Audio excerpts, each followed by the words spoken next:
I've known you for way longer than 10 months. That's awesome. So in this 10 months, you guys, and I'm not trying to take this to Thanksgiving's Heroes, but there's times with Thanksgiving's Heroes where I just throw up my hands and I'm like, I don't know what to do. And I've got friends that I call. Aaron, you've become one of those friends that I call, and I'm just like, I've got this problem, and you either know a solution or you are the solution, and your schedule is already packed.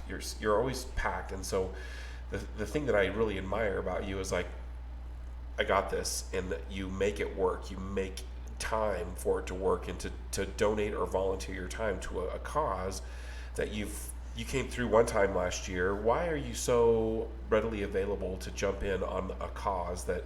My trick to that is to always appear that you have twice as many things to do in a day as you have time to do it. So when things get rearranged, people understand. And I've been that way for years. Now I have a full day's worth of stuff. And sometimes I have a half day's worth of stuff. Which is only 12 hours. Which is only 12 hours.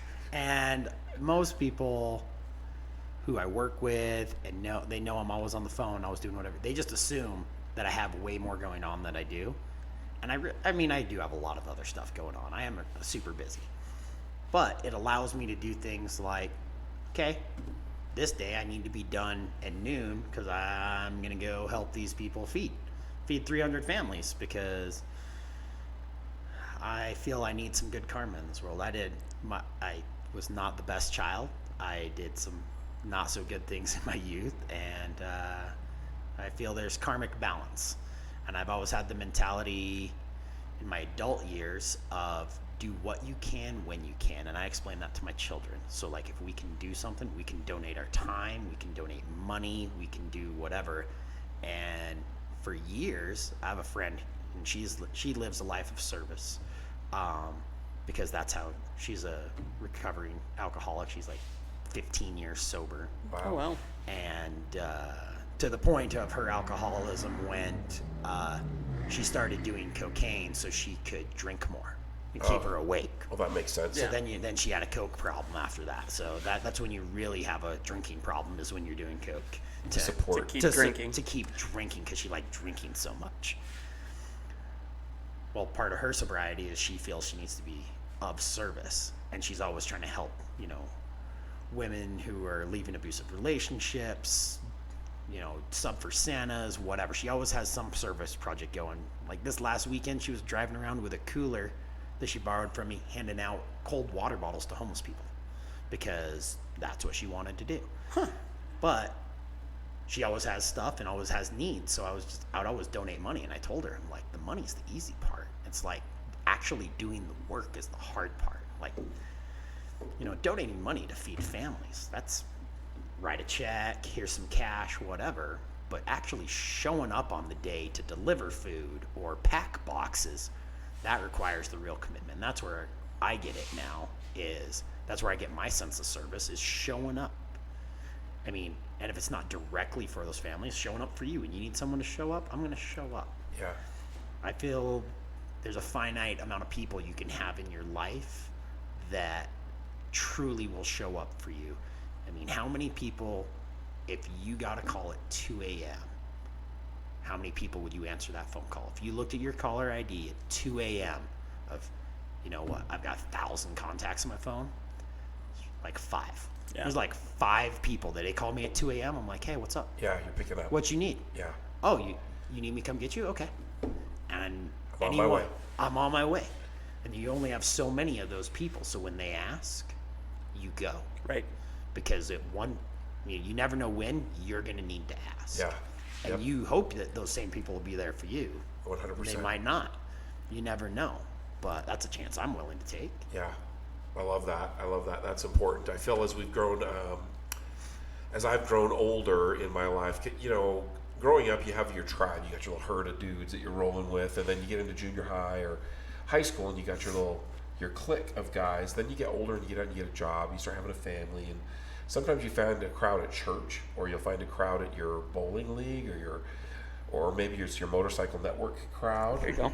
Or it just becomes more and more difficult to have that tribe of men that are your go-to guys. Like if I got that phone call from this tribe of men, I would absolutely pick up the phone, and I would pick up the phone with like, what do you need? It wouldn't be like, why are you bothering me? Because I know you're not going to call me in the middle of the night to waste my time. If Right. it's a midnight call, It means something. Something needs to something's happen. going down, Right. and that's the way I'm going to answer the phone. Like, what can I do? Right.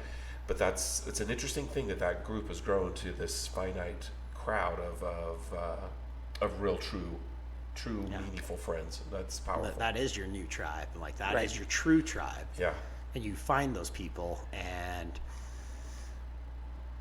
for the longest time I always there's this phrase of you know, it was something along the lines of like wanting a seat at the table. You want a seat at the table. You want a seat at the table. And so you're like, I want to be there. I want to be there. But the mind shift that really changes your life is when you go, I don't want to sit at that table. I'm going to start my own table. Yeah. And the way I'm going to get people to come to my table is I'm going to shine my light so bright that they can't help but see me, and they're like, oh, I want to go see what that guy's doing. Yeah. And people become attracted to you. They're just like, oh, you know, they're pulled in. They can't help it. Yeah, I love that. That's a huge shift in mentality when it's no longer like, what can I do to add? How can I get to be a part of that? How can I get to be a part of it? And then you start to become the attractor. I only want people in my life who are bringing the same level of energy and intensity and that drive for success, that drive for improvement. My only competition is Rob yesterday, and am I better than that? I love that mentality. That is a frequency that is rare, but as I put it out there, as I'm in my life, as I'm putting it out there, it's amazing to me who I attract into my life and also who I repel. There's people that can't take that. They can't stand in the kitchen because the heat's too hot. But then there's other people that are like, oh, turn up the stove, baby. This is my place. And it's interesting how those people show up all of a sudden in volume.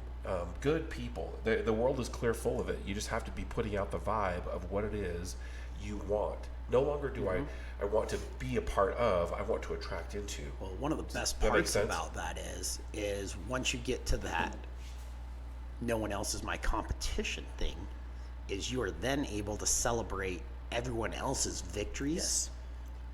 Honestly. wholesomely, Yeah. honestly, and not be like, Man, that be guy's- like, man, I could have wish that. I had that. Yeah, a lucky guy. You come to me and tell me you sell 8 houses this month, and I'm like, oh, I know what that means. That's and amazing. then I'm like, am I anything but just happy? No, I'm like, that's awesome. I'm like, because I'm over here doing my own thing that no one else is doing. I'm like, well, I'm super happy you're doing great. I love that. If you'd like that clip and would like to watch another one, click right here. If you'd like to watch the whole video, click right here. Don't forget to like, share, and subscribe. We'll catch you on the next one.